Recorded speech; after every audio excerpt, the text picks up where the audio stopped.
за жал последните 20 години и повеќе се судираме со една состојба така наречена епидемија на царски рез. Меѓутоа, во голем процент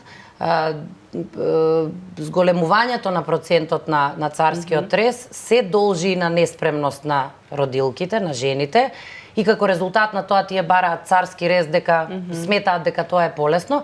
Меѓутоа, во голем процент причините се и во напреднатата возраст на мајките, се повеќе комплицирани, високоризични бременности, кои што се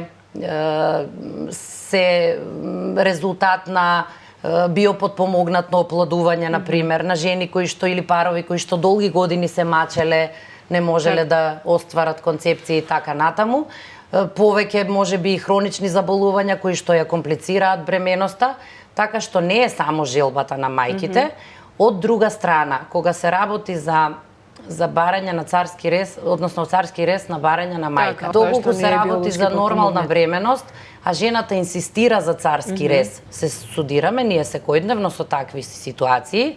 Меѓутоа, она што велат, пак ќе кажам, овие упатства кои што се базирани на докази, да, жената може да инсистира, меѓутоа ние гинеколозите сме должни да ја советуваме.